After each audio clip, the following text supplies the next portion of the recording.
नमस्कार।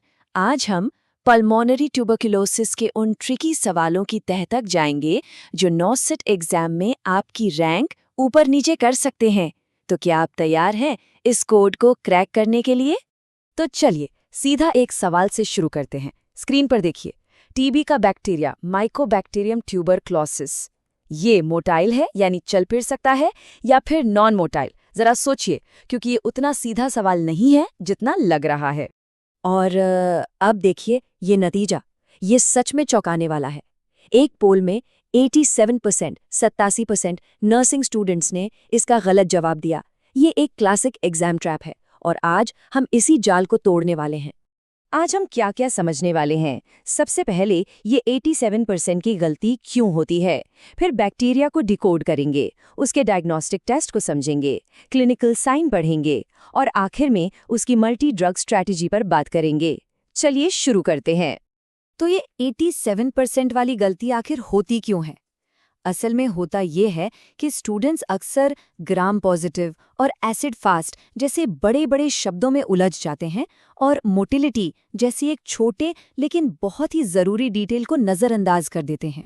तो चलिए अब इस बैक्टीरिया के माइक्रोस्कोपिक वर्ल्ड में चलते हैं। अपने इस दुश्मन को जानना बहुत ज़रूरी है, क्योंकि इसकी हर खासियत सही जवाब और सही इलाज की चाबी है।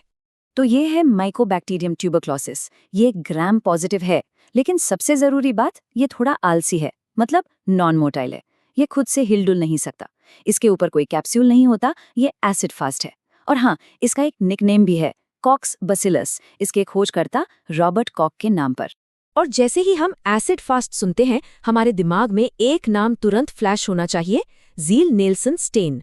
ये टीबी की पहचान के लिए सबसे तेज और सबसे स्पेसिफिक स्टेनिंग टेक्निक है, इसे जरूर याद रखिएगा। अब हम आते हैं एक और बड़े कंफ्यूजन पर, डायग्नोस्टिक टेस्ट्स। एग्जाम में अक्सर ये सवाल फंसाता है कि भाई पहला टेस्ट कौन सा है और कंफर्म करने वाला यानी गोल्ड स्टैंडर्ड टेस्ट कौन सा है। दोनों में जमीन आसमान का फर्क है। सोचिए, एक पेशेंट आपके सामने है जिसमें टीबी के लक्षण दिख रहे हैं। आपका सबसे पहला कदम क्या होगा? कौन सी जांच सबसे पहले करवाएंगे? चेस्ट एक्सरे, मॉन्टेक्स टेस्ट या कुछ और? सही जवाब है स्प्यूटम स्मीयर। ये एक जासूस के पहले कदम जैसा है, जैसे किसी क्राइम सीन पर जाकर सबसे पहले उंगलियों के निशान खोजना।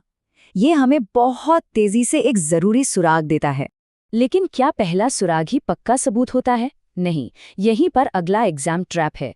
टीबी को कंफर्म करने के लिए सबसे भरोसेमंद यानी गोल्ड स्टैंडर्ड टेस्ट आखिर है कौन सा? ये टेबल सब कुछ साफ कर देती है।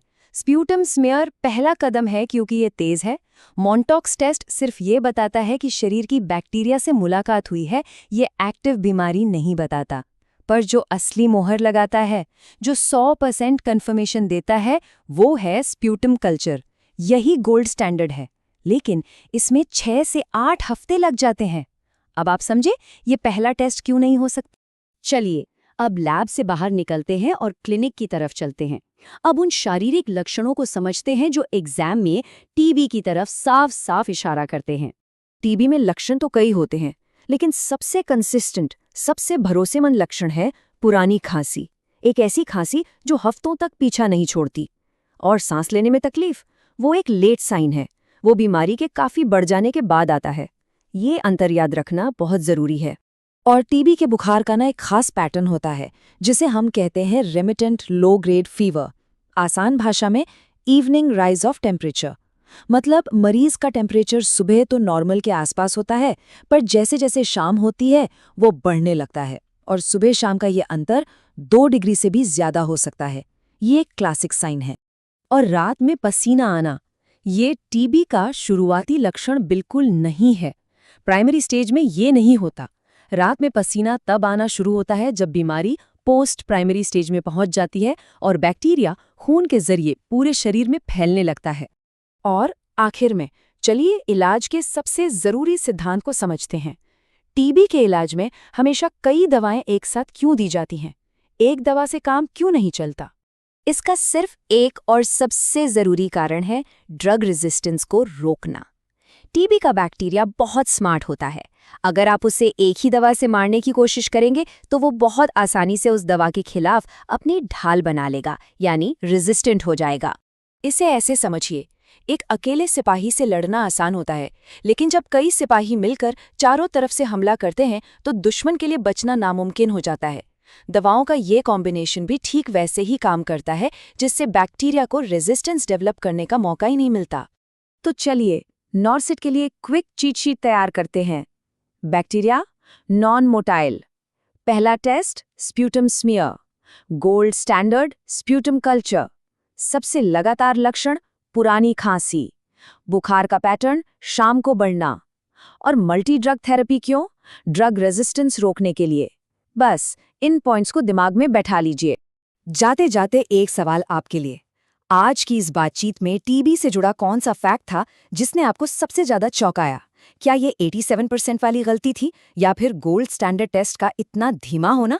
इस पर सोचिएगा जरूर, क्योंकि जिस बात पर हम हैरान होते हैं वो हमें हमेशा के लिए याद रह जाती है।